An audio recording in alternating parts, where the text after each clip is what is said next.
everyone. I'm Cheryl Hart. I'm Vice President of Corfa, and I'm delighted that you're here today to participate in this webinar on insurance basics. And I'd like to introduce a few people before we get started.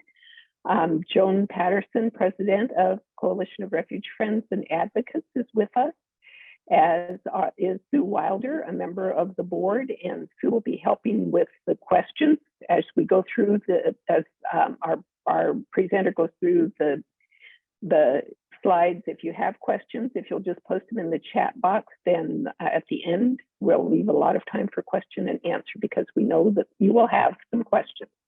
Also from National Wildlife Refuge Association, we have Marco Aguilar. And Marco, is Jeff here today? I checked earlier and didn't see him. Is Jeff on today?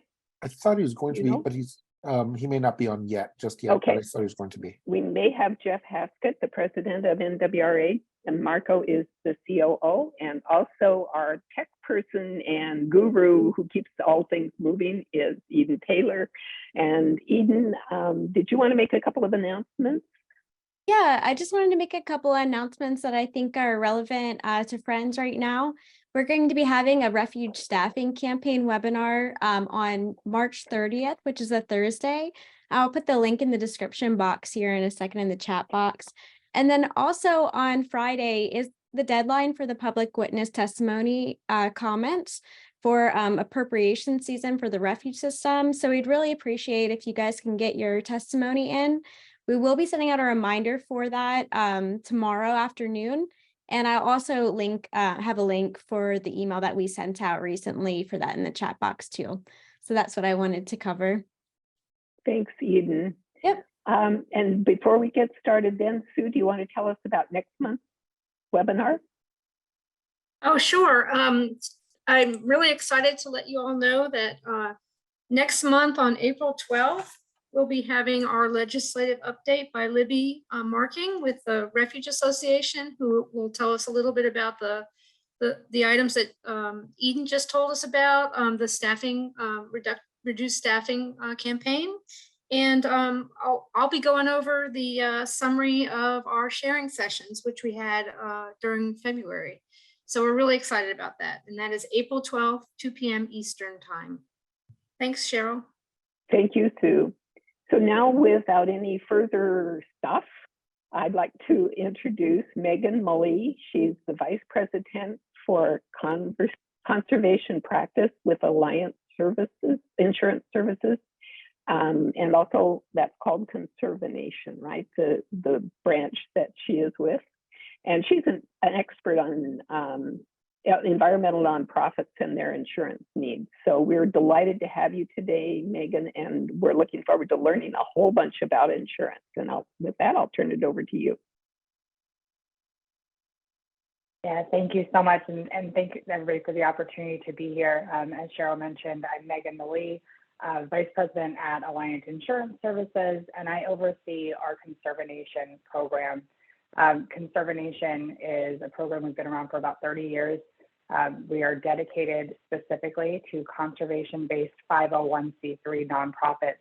And Joan and I, actually, Joan Patterson and I, have been working together for, 7 or 8, maybe 9 years now. It's been quite a while. So Joan, thank you very much. It's great to see you in person.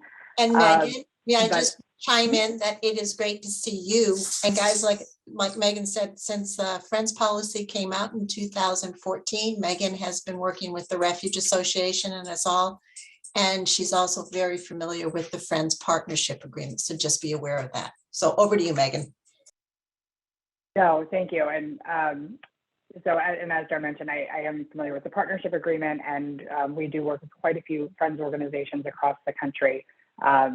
So with that, let me just hop right in here and we will get to the presentation. Okay, so working with smaller conservation nonprofits, specifically Friends groups for the purposes of this presentation, it can be very difficult, I know, for small nonprofits to try to get a handle on what is appropriate risk management and what is unnecessary. or what might be overkill or what might be redundant.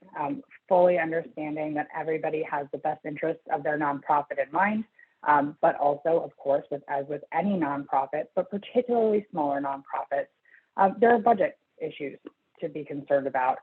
There are also staffing issues and organizations that are all volunteer.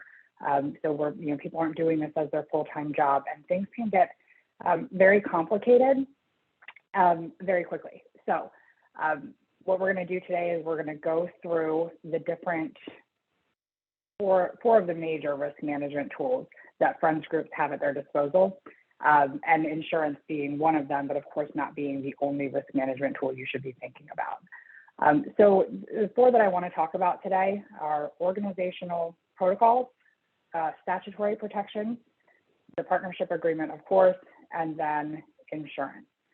We'll go through each one of these.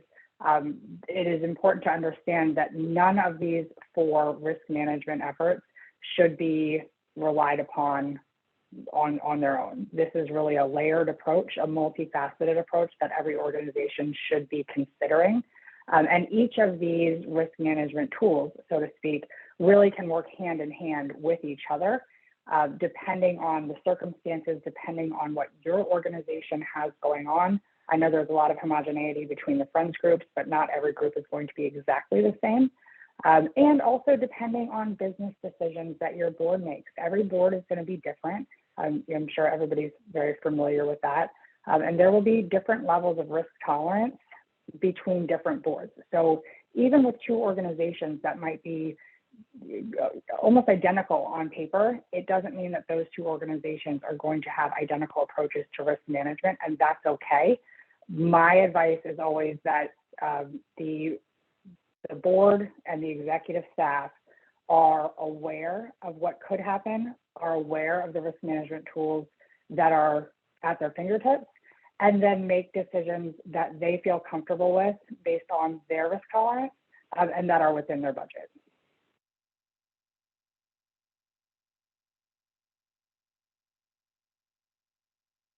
Okay, so when we first get started talking about the first one, organizational protocols, what I mean by that, there are several different things to consider. Please keep in mind that this is not the end all be all. These are just some things that your organization may want to think about. But certainly if there are other protocols that your organization has in place, whatever works for your organization is fine. The first one is written safety policies and procedures. So your organization will have various activities, whether it's on or whether it's with the services, the volunteer services in the agreement, or whether it's activities that you have outside of the agreement with Fish and Wildlife. You want to make sure that whatever your organization is doing, whether it's trail maintenance, maybe you're leading hikes, maybe you have docents. I know a lot of you have volunteers maybe that are working in the gift shop or the bookstore.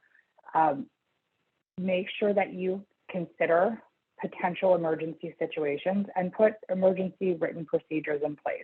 If somebody is injured, who do you call? If somebody is lost, who do you call? If there is a fire at the bookstore or in another building or area, what do you do? Have incident reporting so that if something happens, you're being consistent. If somebody, if somebody falls down on a hike and twists their ankle, or if a volunteer is injured, make sure that you have a reporting form, and make sure that everybody within the organization is trained to know to use that reporting form. Again, consistency is key, and training your volunteers and training the people that work for you is very important. Some other things you may want to think about while you're putting these safety policies and procedures in place: weather-related considerations, potentially terrain-related considerations if you're working in particularly rough terrain, which some of you may be, and youth-related considerations. So if any of your organizations are running any kind of youth programming, that could be, it could be nature days, it could be, hikes for kids. If you're doing any of that, you need to understand that there are different considerations for kids than there are for adults who might be participating in your activities.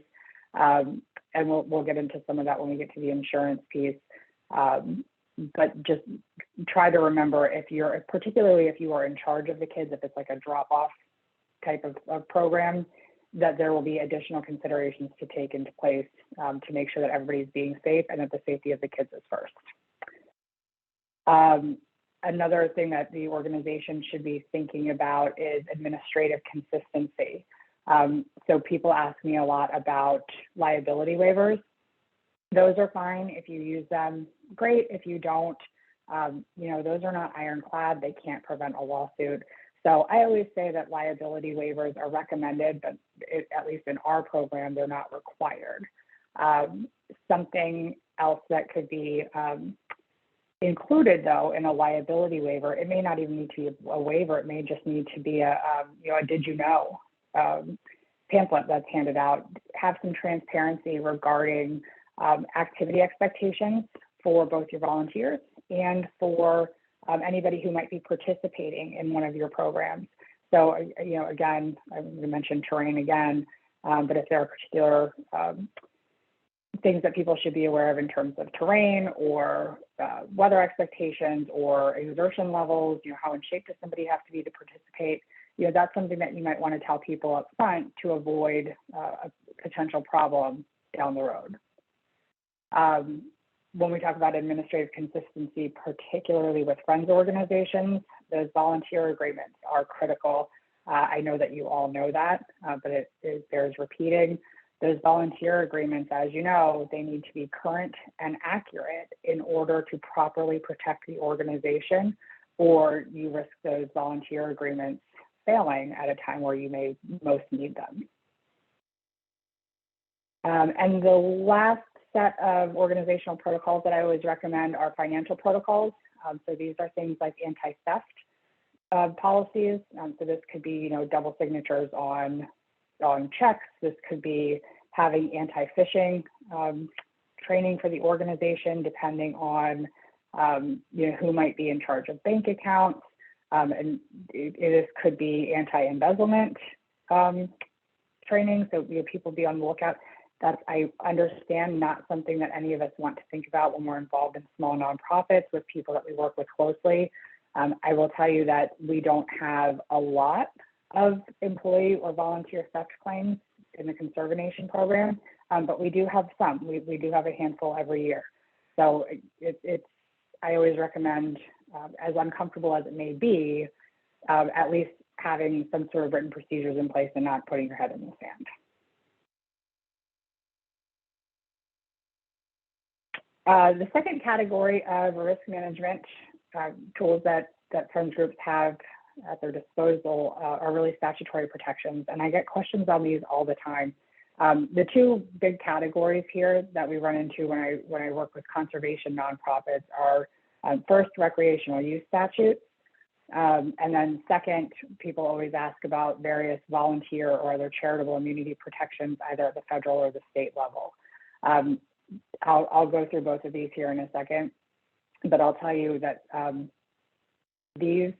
any statutory protection, any liability protection that you have by law related to your operation or your organization because of your nonprofit status, they're fantastic.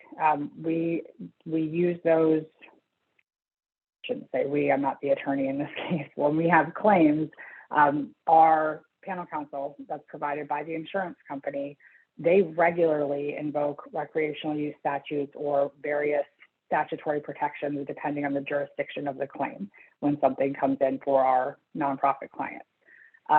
That said, if you notice, I mentioned that the attorney invokes the statutes or the protections. Statutes and protections are very good when they're used in your defense. They cannot prevent a lawsuit. Now, they could be a deterrent to a lawsuit if somebody was considering filing something frivolous and then is aware that there's a statute that is going to limit or negate your nonprofit liability. That could potentially, again, dissuade somebody who might be filing a frivolous lawsuit. However, it cannot prevent a lawsuit. And whether you're talking about recreational use or volunteer immunity or what have you, these statutes are not ironclad. So they're not going to apply in every situation. And there are typically things written into the statutes that attorneys are able to sort of work their way around to try to get around the statute in the first place. So just quickly touching on the recreational use statutes. The recreational use statutes are, if anybody's familiar, they limit or negate a landowner's liability if they are opening up their land to the public for recreational use, as long as they're not charging for access to the property.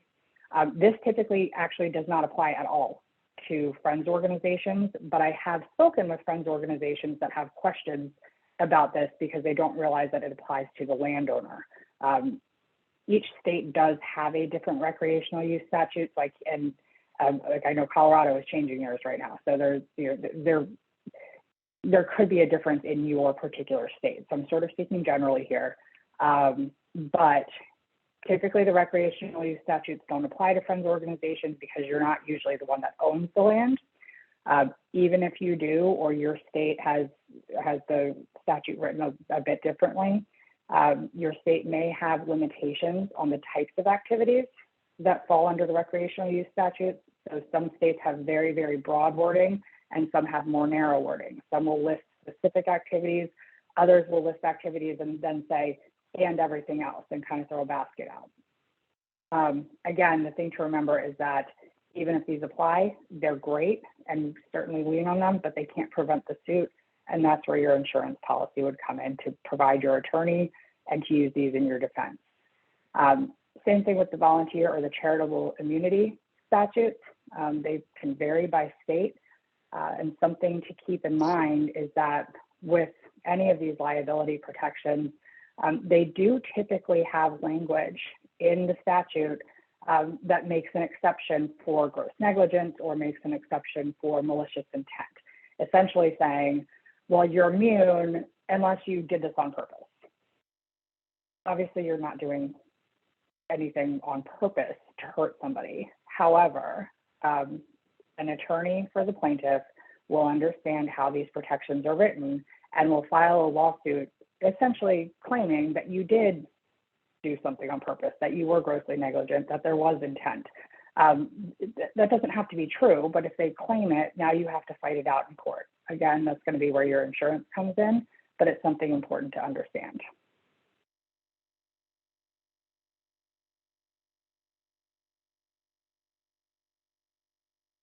Okay, now we get into the partnership agreements, and these I was mentioning before we started the presentation. And Ray was let into the room. The partnership agreement with U.S. Fish and Wildlife for all of you is something obviously that's unique to the Friends organizations, and it's something that, because it's unique to you, I don't talk about with my land trust or watershed councils or any of my other conservation nonprofits. This is truly an additional layer of protection that your organizations have that many, many conservation nonprofits that I work with do not have. So first and foremost, I do think that it's important to mention that this is great that you have these protections. The couple of bullet points on this slide, I have actually excerpted specifically from the Fish and Wildlife, the partnership agreement on the website. And a couple of things for anybody who's, I'm sure everybody is familiar, but anybody who's not,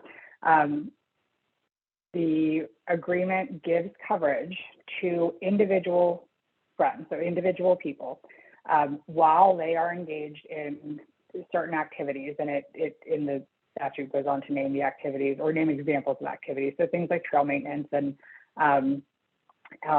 different programming, showing people around the area, things that you guys are doing in bookstores. There's a whole host of sample activities that U.S. Fish and Wildlife is saying, hey, this is what Friends help us with. Here's what the Friends groups help us with their volunteer labor. The partnership agreement will provide coverage for those individual volunteers when they have the agreement in place, and everybody's signing that agreement on an annual basis, that clearly describes the duties and the location of that volunteer activity for that individual person. So that's great. It goes on to say that the agreement then covers the individual for both tort claims and for injuries. So what that's saying is if the individual is accused in a lawsuit by a third party of causing injury to somebody else or causing property damage or otherwise is involved in a lawsuit where they have to defend, then they're going to be provided protection under the Federal Tort Claims Act. Conversely, if that person is injured while they are volunteering, while the friend is volunteering for work that they're doing for the service, then they are going to be compensated for their injuries under the Federal Employees Compensation Act. So that's two-sided. If they are accused of causing injury or causing damage, or if they sustain injury while they have an active volunteer agreement in place that they've signed, and provided that what they were doing during their volunteer work was properly described, then that volunteer does have coverage under that U.S. Fish and Wildlife Partnership Agreement. This is also probably the part where I should mention, I am not an attorney, I'm an insurance broker. If you have very specific questions related to the legality of the verbiage or the way that any of this would play out in court, please contact an attorney. I can only speak to this from the insurance side.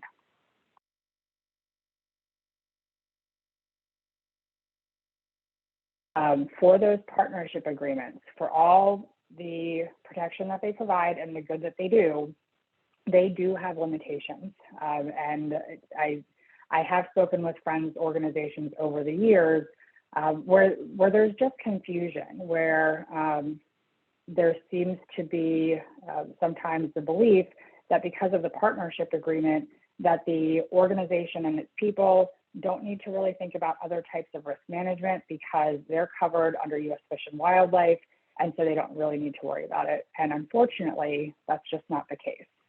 A few of the limitations that I'm seeing in the partnership agreement, one is that coverage only extends, I'm going to take these out of order, but coverage only extends to the individual person, the individual friend that is volunteering on behalf of the service at that point. That's important because it means that the coverage does not protect your entity. So if there is any type of lawsuit, and there could be, that names the individual volunteer and names the nonprofit, or names the volunteer and names the board, there is no coverage for the organization or the board as a whole. There is only coverage for that individual friend, that individual volunteer who is working on behalf of both entities, so to speak. The other thing, or one of the other limitations, is that the coverage only extends for that individual friend or that individual volunteer when they are working on behalf of the service. I realize that a lot of friends organizations, activities and operations are individual friends volunteering on behalf of the service, and that's fine. But likely you do have some other activities, some other operations, even if it's just board meetings, where at that moment in time, the individual people are not at that moment volunteering on behalf of the service. Anything that falls outside of that specific on behalf of the service wording, there is no coverage. And it's sort of along those same lines, any type of activity or any type of activity where the volunteering falls outside of what has been described, even if the volunteer is, in their mind, in your mind, volunteering on behalf of the service, if that individual volunteer is doing something outside of the scope of what has been described in their volunteer agreement at that time, meaning at the time something happens, at the time there's an injury or they injure somebody else, it appears to me, reading through the Friends Partnership Agreement, that coverage at that point no longer applies. So any administrative error or oversight could put your coverage in jeopardy, or coverage for that volunteer in jeopardy. And again, two of the big red flags I see, or possible red flags if there's a mistake, is that the volunteer agreements have to be updated either every year or every time the scope of that person's volunteer operations changes. Coverage is not going to be provided if the description of service is not accurate to what was going on at the time that there was an injury or an incident. So the partnership agreements are excellent to have, but there are limitations, and you need to be very aware of what that individual volunteer's individual agreement says they are doing. Otherwise, they risk not having any coverage.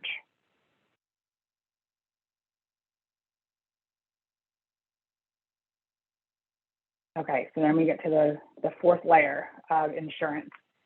Insurance, this is just your backstop. Insurance is risk transfer. It's your backstop when other risk management tools fail. It's your backstop when other tools maybe don't fail but are not appropriate in the moment. Again, not every risk management tool is going to be appropriate for every situation, but insurance is your backstop in case everything else lets you down. At the very least, you can hopefully have the right insurance in place and fall back on that in order to protect your organization and your people. I know insurance can be a little bit tricky to think about. It can be incredibly confusing if this is not what you do for a living, and I'm sure most of you don't. So talk to your insurance agents, talk to your insurance brokers. That's what we're here for. That is, sometimes people apologize for asking me questions about insurance when they're my client, and I tell them all the time, it's what you pay me for. It's what I do for a living. Please reach out to your insurance professionals and ask the questions rather than trying to learn it yourself. You should have somebody who is, you feel like is a partner that can kind of explain things and handhold as your organization, as your board is trying to make these decisions. So again, insurance is, just think about it like a financial tool. It's just a mechanism that's going to transfer risk from your organization to the insurance company. There's a couple of types of insurance, a couple categories when we're talking about this type of commercial insurance. We've got property insurance and casualty insurance. Property insurance repairs and replaces damaged items or damaged buildings. Some friends organizations need that. I also understand many friends organizations don't. You don't have your own office building. You don't have inventory, for example, that you're responsible for. Sometimes you do. And in that case, property coverage is going to be something you'll need to talk to your insurance professional about. The bigger one that we're going to talk about today is casualty, and you'll more commonly hear that called liability insurance coverage. This is your defense and damages. By defense, I mean when you are sued or if you are sued, defense is the attorney that should be provided by the insurance company for a claim that triggers a particular policy. The attorney then fights on your behalf. Damages is what the policy will then pay if ultimately the court deems that your organization was in fact liable or partially liable for whatever the plaintiff is claiming that you're responsible for. So what you're going to want to do when you have these conversations with your board or executive staff, identify your risks, brainstorm, have a conversation. You know, what could possibly happen? What could we be sued for? Who could be hurt? How could they be injured? Truly have a brainstorming session. You know, what could go wrong? And then look at each of those things on that brainstorming list and decide, you know, how likely is that to happen? And if it did happen, what is the severity? What's the possible severity of that particular situation? If it did occur, how bad could it be? That will help you decide if something's worth insuring or not. You know, this really is sometimes more of an art than a science when we talk about these conversations, the risk identification and the likelihood. But that will help you start to formulate conversations within your board and executive staff where you really want to start to go with your risk management.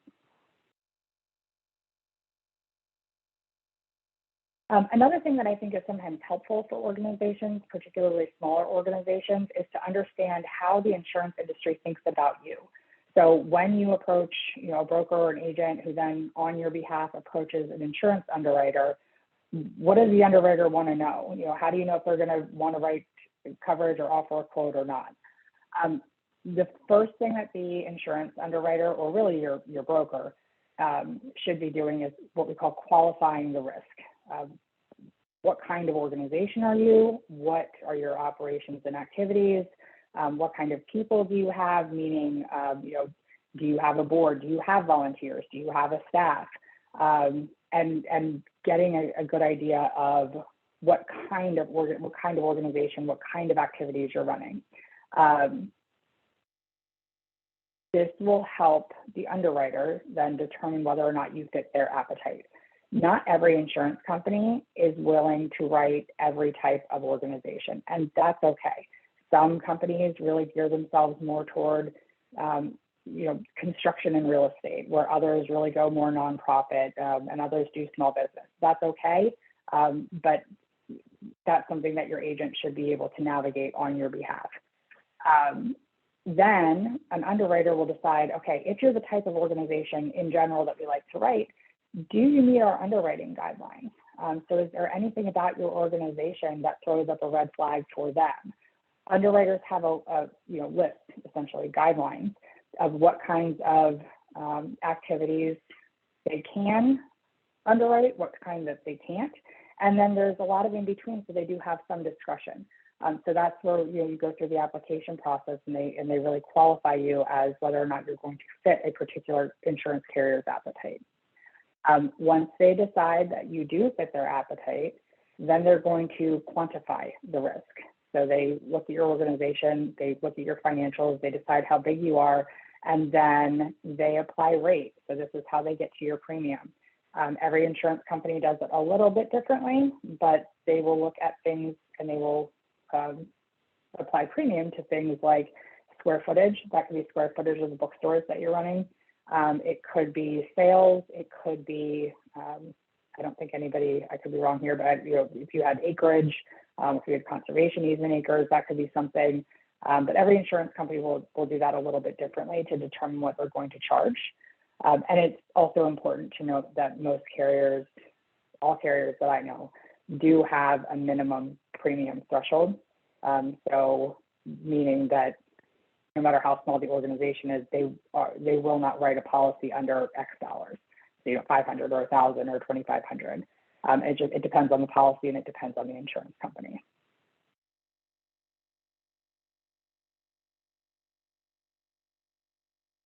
Okay, so getting into a couple of sort of the specifics of insurance.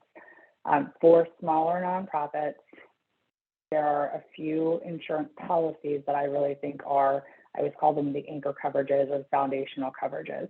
The first one is general liability. The second one is directors and officers liability.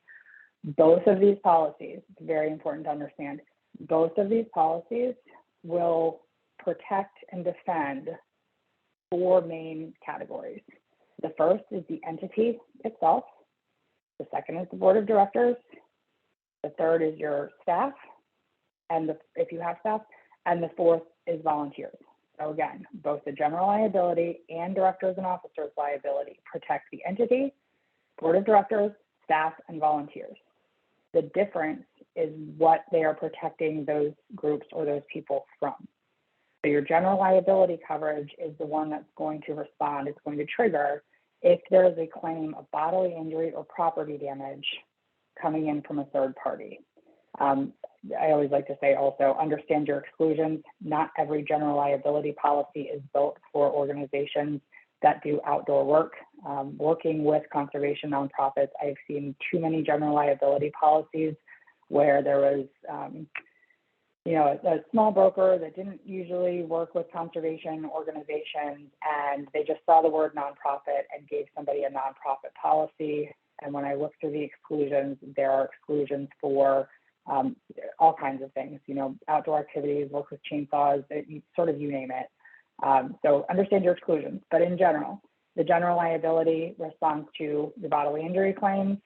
Your directors and officers policy responds to management decisions or errors in management decisions. So this will be errors or omissions in the decision-making process that somebody accuses your board of, or your executive staff for that matter. It could be breach of fiduciary duty to the organization, very important when we're talking about 501c3 status. It could be neglect of duty to the organization, or just neglect of the organization itself. We have seen mismanagement of grant funding is a claim that we've seen covered under directors and officers liability. Really anything that falls in that management decision-making process is going to be a directors and officers claim most likely. Employment practices coverage is also going to be in a directors and officers policy. This is an extremely poorly named coverage because the name implies that it only responds to employment issues. It's not the case. Employment practices is your coverage for harassment, sexual harassment, wrongful termination, discrimination, retaliation, those types of claims. Those can come from employees, of course. They can also come from volunteers. They can also come from members of the public. They can also come from individuals at partner organizations. So again, directors and officers policy, it's those management decisions and then the harassment discrimination type claims.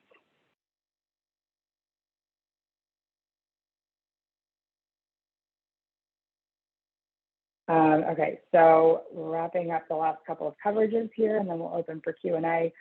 These are additional coverages for nonprofits. Again, the general liability and the directors and officers, in my mind, are always the most important and should be carried by any nonprofit organization.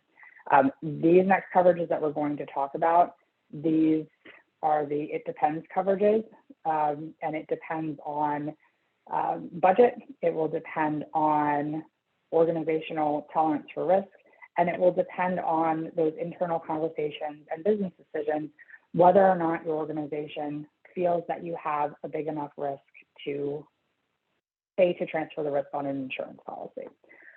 Volunteer accident coverage, I'm putting this on here. I understand that there is volunteer coverage through the partnership agreements for friends groups, but some organizations may want to consider separate coverage if you are doing, or if your volunteers are doing additional work outside of work that would be considered work for the service. So again, that is going to be unique to your organization.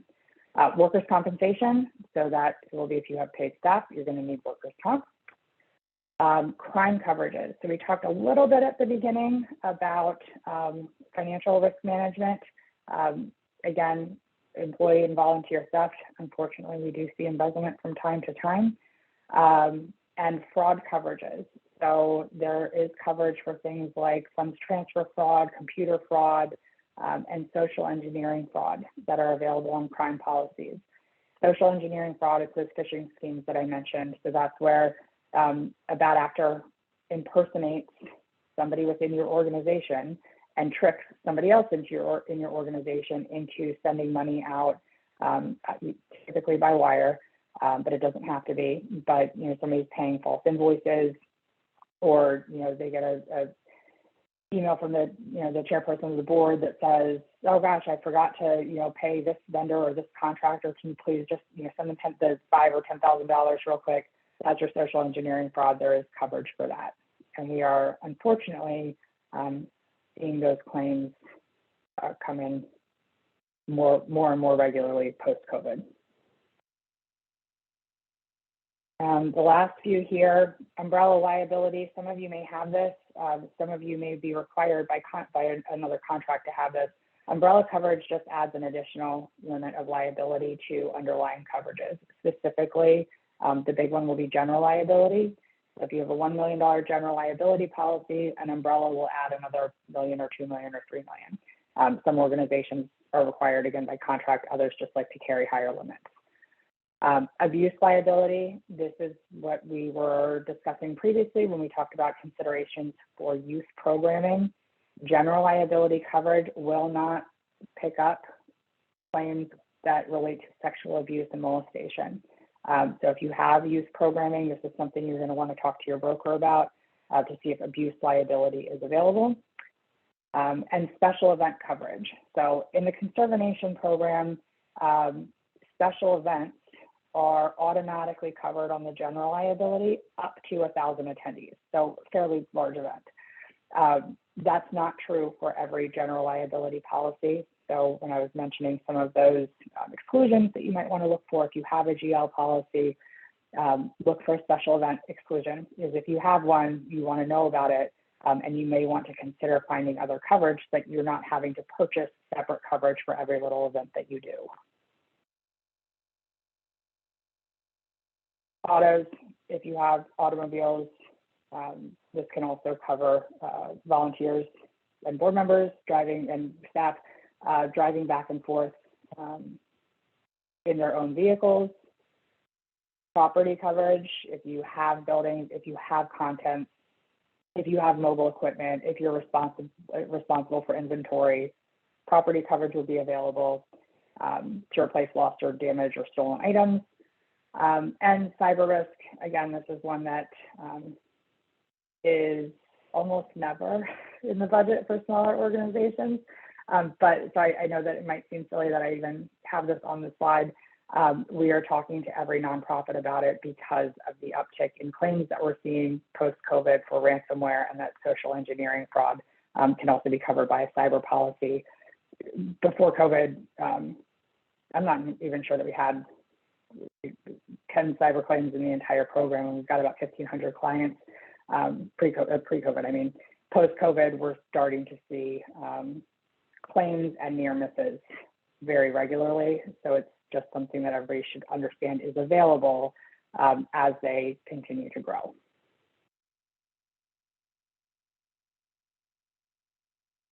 And that is the end for me. So I'll open it up to questions.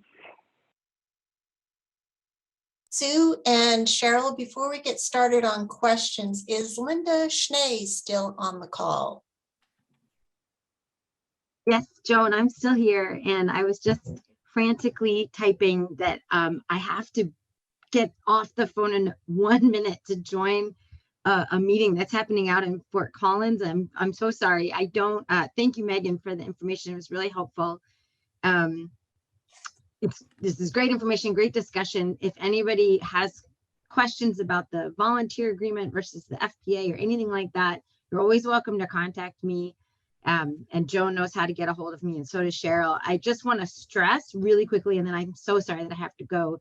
The partnership agreement is the required document between the Friends group and the service. It's between the group itself and the service. The volunteer service agreement is between an individual and the service. So it was really helpful when Megan said, you know, the volunteer agreement does not cover a Friends group. The government cannot cover a group or a nonprofit. Never could, never will. It's not, that hasn't changed. But the FPA is the document that outlines the relationship between the Friends group and the service. And so if a Friends member is also volunteering for the service, then they should have a volunteer service agreement in place as well, because the Friends partnership agreement, the FPA, is not going to get into all the different things that volunteers do and who those volunteers are. It's just outlining the relationship between the group itself and the service.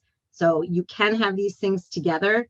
There are lots of people who volunteer for the service who are not members of Friends groups, and so they would use that volunteer agreement. But if Friends members are volunteering directly for the service, they use that volunteer agreement, and that covers them for tort and liability. So those things are separate documents. They're both really important.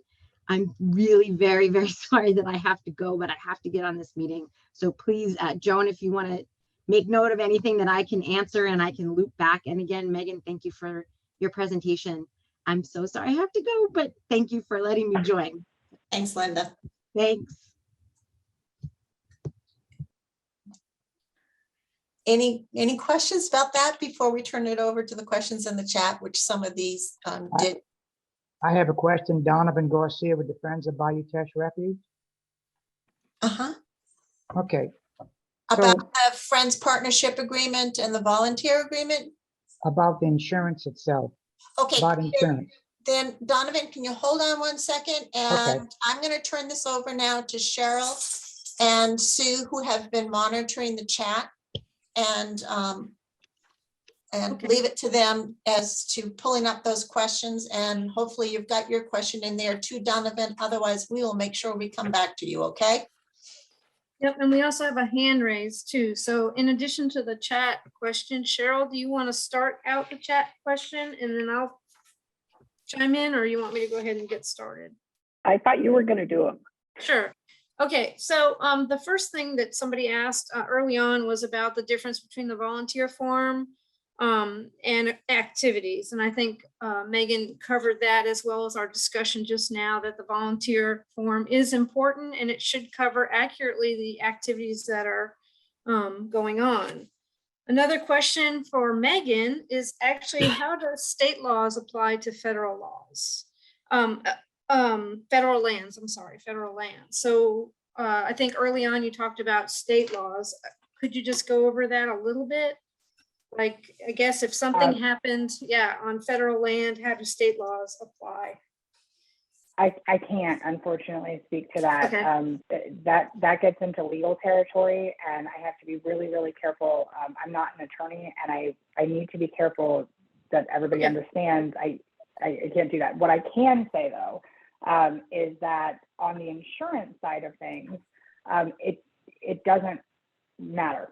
So if you're on state land, or if you're on federal land, or you're adjacent, you're on private property, if your organization is accused of causing bodily injury, or somebody within your organization is accused of causing bodily injury, for example, your general liability policy should respond. The conservation policy would respond. Other general liability policies, again, there might be exclusions, but I'll speak for conservation. How the federal law and state law, or state law and federal lands would apply, that's what the attorney's job is going to be. Once the insurance policy triggers, they get you an attorney, and then it's their job to sort through that. At the end of the day, if it turns out that you're liable, that you are legally liable for whatever happens, the policy should then also pay damages to the claimant.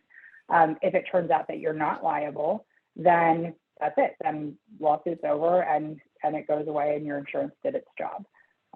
So I know it's maybe not the answer you were looking for, but again, that's where insurance is important, so that you're not having to decide those things up front. Great, thank you. Again, a couple of questions sort of were repeated about the differences between the individual agreement and the friends agreement. So I think we've sort of sorted out a few of those, but I think just to reiterate, the accuracy of the volunteer agreement is so important, that we've learned from Megan, is that if activities change in any way, the scope of work changes, that we need to, I think you agree with me, Megan, that we'll have to go through another individual volunteer service agreement. Yeah, and again, I mean, I'm not necessarily the expert on the partnership agreement versus the volunteer agreement, but sort of a similar answer. Sort of my point with those was, they're not ironclad. There are a lot of rules. It seems like maybe there's some confusion between the two. And what I would hate to have happen is that there's an incident that occurs that, for whatever reason, falls outside of the scope of either one or both of those agreements, and there's no insurance coverage to backstop. Right. Okay. Thank you. Somebody asked a question about the term "under supervision of Fish and Wildlife Service." Does that ensure that an on-site staff person needs to be at that activity? Do you have any response for that by any chance? Like, how does the Fish and Wildlife Service ensure that it's under supervision by the Fish and Wildlife Service? Yeah, it sounds like, and her name's going to escape me, but the woman who was speaking that had to jump to the meeting, she might be a better resource for that, or asking Fish and Wildlife directly. I can't say with certainty. Again, what I can say though is, because there could be some pushback there. There could be disagreement on whether or not somebody was quote unquote under supervision. That's another example of where that may not be an ironclad protection. And if it's determined by Fish and Wildlife that no, that person at the time was not under supervision for whatever reason, that's where there might be a gap. And again, that's where insurance maybe should be considered, whether it's a general liability or volunteer accident, in case something like that happens. Great. And I see it's gray area. Go ahead, Joan. That's great. We will go out and ask Linda for a clarification on that and either post it in Corfus Facebook group or make sure it gets added to the notes and the recording and everything. That will be on the coalition's Facebook, not Facebook, but website. Okay. Okay. I'll star that question so we come back to it for sure. I had a question on our friends group. We are wrestling with handicap accessibility. Would that be something that would come under the EPL policy? When you were talking about harassment, would handicap accessibility be that kind of liability? It could, yeah, it could. Potentially, sometimes it depends on how a lawsuit or a complaint is written, but it certainly could come under like a discrimination claim. It could also potentially, I was just sort of thinking through this, it could also hit the directors and officers side, maybe if there were, errors or mismanagement in the decision-making process. And hey, you should have known that it was the law in your state or federally to add whatever type of handicap accessibility, and you didn't, or you ran afoul of the ADA or things like that. So that certainly could be something that would be defended by that policy. All right. Well, I think I've covered the notes I've taken. Cheryl and Joan, if you would like to chime in on questions I may have missed. We have one hand raised that's been waiting a while, and we have Donovan.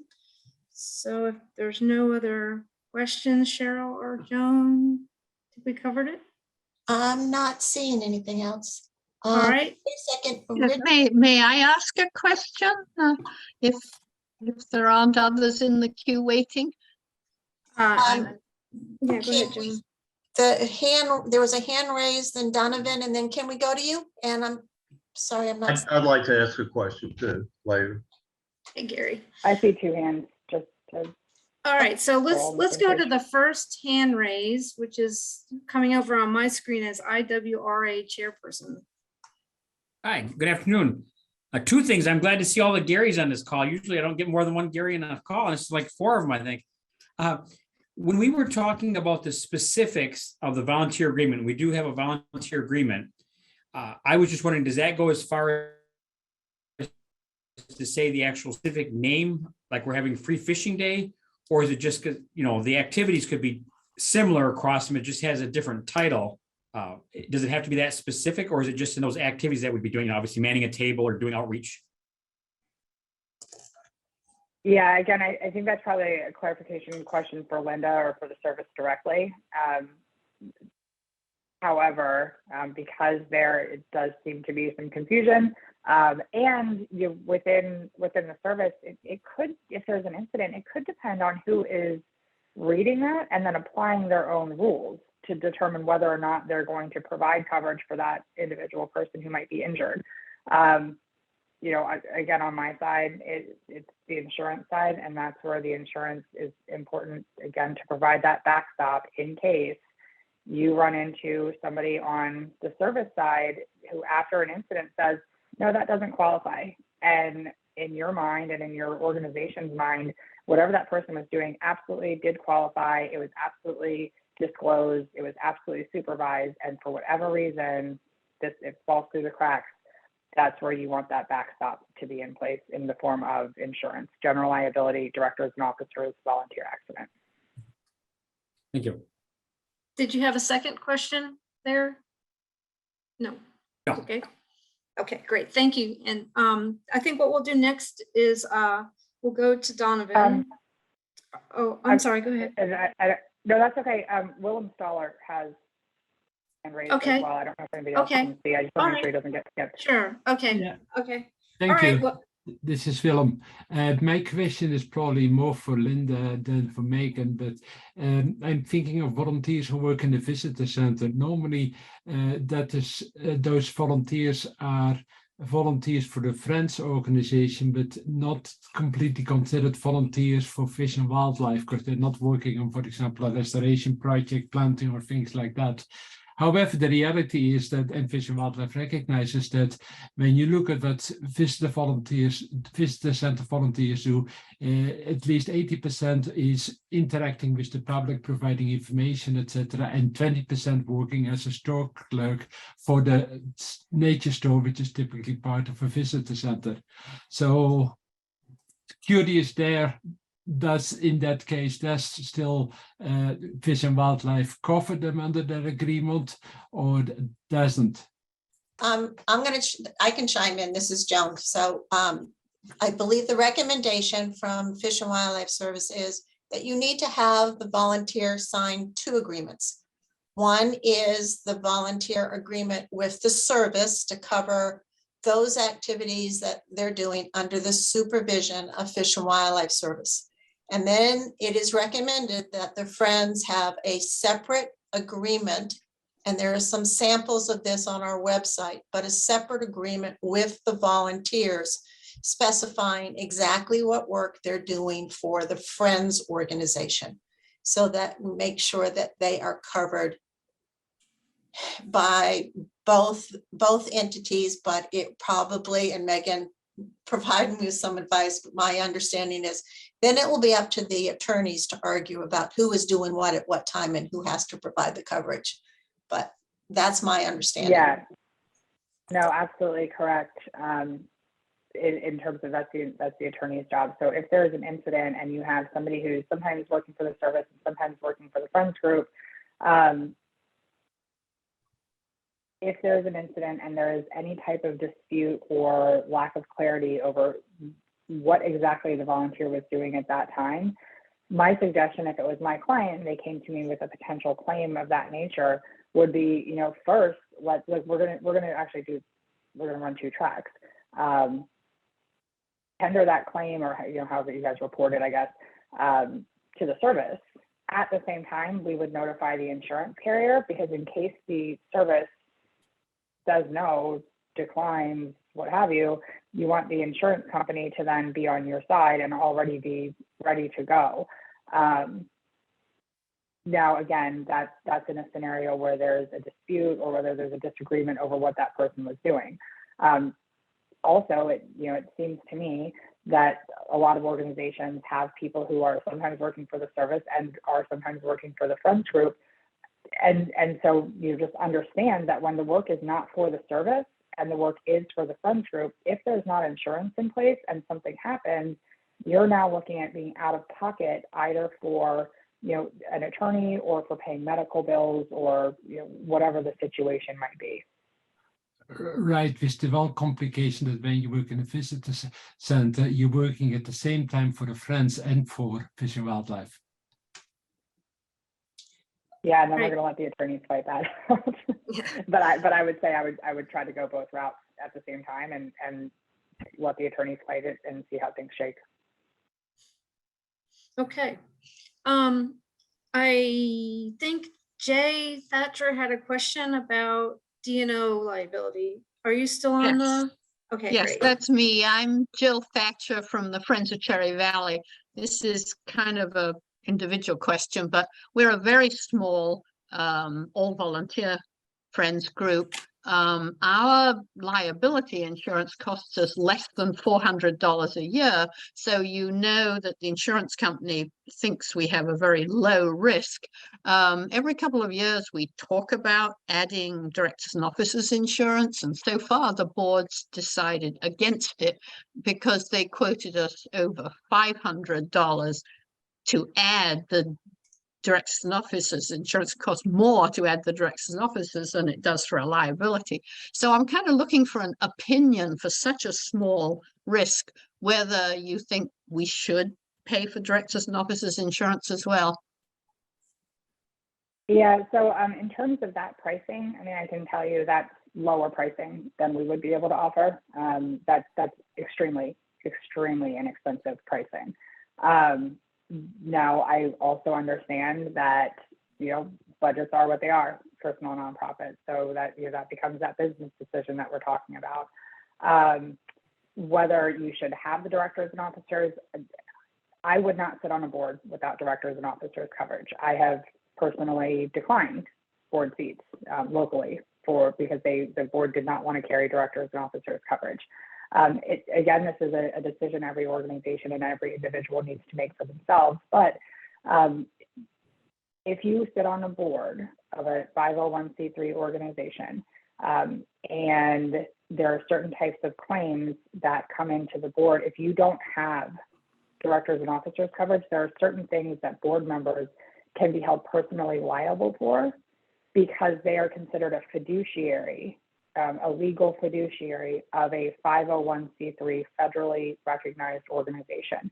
So that tends to be things like where you've got mismanagement, breach of fiduciary duty claims related to the organization, its mission, and how maybe funding is being used.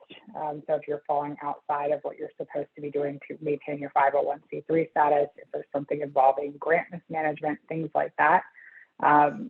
But again, if it were me, I would not want and don't want my family to be in jeopardy financially because I sat on a board and maybe I got outvoted on a decision and then there's a lawsuit and we're all held personally liable. Without that directors and officers policy in place, it doesn't happen often. I don't want to be fear mongering here, but it is important to understand that that's a possibility. And often people think that their personal homeowners insurance coverage or their personal liability umbrella will protect them from those situations. And I'll tell you that's almost never the case. Your personal homeowners or umbrella coverage will protect you from certain liability related to volunteering, but it tends to be more bodily injury, property damage if somebody sues you personally for that. It is almost never going to be related to financial management of an organization, as that's where the directors and officers policy becomes very important. Great. Thank you, you. Megan. That was helpful. Yeah, I was glad to hear that too. I know Donovan's been holding on, and Donovan, if you're still on the phone, we would love to hear your question. Yes, can you hear me? Yes, sir. Okay, so I've been dealing with this since 2014 when they started with the New Friends Agreement. And we have brought our agreement to our lawyers. And basically, this is what we understand from insurance agents and from lawyers. If we sign an agreement as a volunteer with the U.S. Fish and Wildlife, as an individual volunteer, our friends' insurance will not cover them. Right. Yeah. If the friends group, if you're working for the friends group, that's fine. But the minute you walk onto that refuge, you're actually doing work on that refuge for U.S. Fish and Wildlife or for that refuge. So therefore it becomes a problem. Now, as a volunteer for the Bayou Teche National Wildlife Refuge, I had clearance to drive vehicles and boats and everything. But I was never, ever given protection in case something happened. In other words, to protect me. So if I got into an auto accident or a boating accident, they could personally sue me. And I was told the service would not protect me unless I sued them for to get the money back that my attorney fees would have to be. So that being said, it could cost me $30,000 to $50,000 for attorney fees just to protect me. And we have, but back to this, the friends group, our friends group has not been able to buy insurance that will defend the friends members if they sign that volunteer agreement with U.S. Fish and Wildlife. If y'all know of an insurance company that does that and will insure in Louisiana, please send that on to me. Well, So yeah, I don't really have an sorry, answer go for ahead. that, but Megan might be able to address that. Yeah, so and I may be misunderstanding, so correct me if I'm misunderstanding the question here. But so I'm just going to explain how the insurance would respond. And what my understanding is just based on what I read on the partnership agreement. So This is where all of you guys, all the friends groups have some gray area. It can be a little bit convoluted whether or not an individual is working for the service at the time or working for the friends group at the time. You are correct that a traditional insurance policy will not provide, let's say, medical expense coverage for your volunteer if they are injured while they are working for the service, because there's a contractual agreement that they are no longer at that point working for you. Now they are working for the service. Where the insurance can be helpful is if then the service says, no, actually they weren't working for us. They were working for you. And now you thought it was service, but now it's friends. And so now it's protecting the organization in that way. Now there's that demarcation line where, okay, it has been now, let's say, for example, it is established in this particular scenario that the person was in fact working for the service.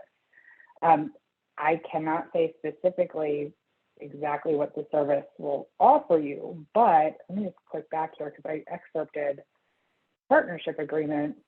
My understanding is that they are agreeing to provide both the tort liability and bodily injury liability under the federal employers. Yeah, Right there. Megan, there. can I clarify Yeah. that? No, the service only provides those things if an individual signs the the volunteer service agreement. It has nothing to do with Friends partnership agreement. Yeah. Does that? Okay, so I'm misunderstanding the question then. So I thought his question was related to an individual person that then goes and let me works just for the say service. this. So I apologize. I am talking about individuals. If the Friends group buys insurance to cover its volunteers or its members of the Friends group, but they step foot on the refuge and working for U.S. Fish and Wildlife, and that volunteer agreement with U.S. Fish and Wildlife is also signed, our insurance policy will not cover. Now, what I was told was we could look into having an agreement for the day only, and the agreement would have to expire and not have a yearly agreement for an individual. So speaking on the insurance side of it, that sounds correct to me. Your insurance would only cover your volunteers, your staff, your entity for things that your volunteers or staff, but in this case, volunteers, are doing on behalf of your organization. If they go and on any particular day, they're working for the Fish and Wildlife Service or they're volunteering for another organization for that matter, your coverage for your nonprofit will not respond to something that your volunteer is doing for another entity, including the government. Yeah. Great. Thanks, Megan. That's a great explanation. Okay, I think also we had Gary Soleil actually had a question if he's still on the phone. Gary. Yeah, I am. All right. So one of the things I've been confused about is if you want to build up your friends group, so on social media and every opportunity you have, you stress all these activities that your friends group is doing. But then when they show up, you ask them to sign an agreement that they are actually a volunteer with the Refuge. So I'm wondering if promotional things that you do, whether it's Facebook or something else that says this is something the friends are putting on, but then they show up and they sign a agreement with the Refuge, whether that creates any potential confusion if someone gets hurt as to whether it was a friend's activity that they thought they were signing up for, and when they got there, they were signed in as a Refuge volunteer. I mean, I think it probably could create quite a bit of confusion. If there were to be an injury or there were to be an accident after that, I can tell you on the insurance side that if somebody, let's say if somebody showed up to volunteer, they thought they were volunteering for you, it turns out they're volunteering for Fish and Wildlife, they get injured and they put in whatever claim they can through Fish and Wildlife to have their medical bills paid or whatever the service is going to do. That person then potentially, and sort of off the cuff here, but potentially could come back, I would think, if their injuries were bad enough or they were angry enough and could sue the Friends organization. I think what they might claim in that case would be some type of misstatement put out by the organization, you know, kind of what they would probably consider a bait and switch situation. But misstatements are something that are specifically defended by a directors and officers policy, for example. So while in that case, if the person was injured while volunteering for the service, assuming all the proper agreements and such were signed, while that would not be covered, while their bodily injury wouldn't be covered, if they sue you for misleading them, that would likely be a directors and officers policy response. Well, so the issue is if you promote activities as a refuge or a service activity, you're really not helping to build up your friends group. I would say I probably wouldn't do that. I don't know. I mean, again, not legal advice, so maybe ask an attorney what your responsibilities are there. And if anybody else wants to jump in just with, you know, personal advice from their organization, that might be useful as well. Yeah, I hate that Linda had to go. A lot of our questions are really questions for Linda. So I think if you guys want, be sure to put your question in the chat so that we can address it possibly with Linda, maybe print out those questions and ask her to really, you know, respond to them. Does that sound like a good plan, Joan? Yeah. We've gone over our hour and I'm thinking it might be about time to wrap this up, or do you want to keep going? I just, if we could just do one more question. Steve had a question that he put in the chat a while ago, and I think I can find it now. But Steve's question had to do within the Friends partnership agreement. It states that the service needs to be listed as an additionally insured. I know that that's come up for Friends a number of times. You know, it's like, okay, can we do that? And how much does something like that cost? Is that a big deal to have someone? Yeah, no, great question. So I'm going to speak for Conservanation and for our policies. That is not a big deal and it doesn't cost anything. So we do that all the time, day in, day out. It's not just Fish and Wildlife, it's also you know, BLM, or it's, you know, a particular state, or we do this regularly. I think we've even had to put on, you know, the government of the United States of America, like the actual whole country, because of the nature of what our program does in working with all kinds of different municipalities, including at the federal level. Not a big deal for us. That is not true of every insurance company or every insurance broker. There are other carriers out there who don't want to put any federal level agency or service as additionally insured on their policy, so they'll refuse. There are brokers or agents who will charge per additional insured, and actually some carriers do that. Some insurance companies will charge per endorsement. We don't do that. We have a blanket endorsement, so we just add to what's already there. So sometimes you'll be charged per endorsement by the insurance company, and then sometimes you'll also be additionally charged every time you have to get a certificate from the actual broker. That's less common, but we do see it from time to time. They'll charge $25 a pop or something like that. So talk to your agent, talk to your broker, but through Conservanation, that's easy enough to do. It's not a big deal. Great. Okay, guys. Well, I think Joan, I think we're ready to wrap up. Call it a day. And gosh, you sure have given us a lot to think about, Megan. And I know there's a million questions. I know I have a few just from my own organization, but I look forward to getting the session and rehearing all these different comments and looking at the chat and the questions. Please feel free to write to us. Joan, I wasn't sure if you got the email in the chat box, but can you go over what the email is for us? And actually, I think Cheryl did put our contact information up earlier in the chat, so it's there because I'm lousy at remembering email addresses. Thank you, Cheryl. Megan, I can't remember. really want to thank you for this. That you provided us with a lot of clarification, a lot of things to think about. It was super helpful. As Sue said, thankfully, Eden has recorded this whole thing, and she will be sharing that recording with everybody who's registered, but we will also be keeping the recording in the coalition's website. And we will go through all the chat questions and forward those that need to be answered by Linda onto her, and hopefully we'll get answers within the next few weeks. Okay.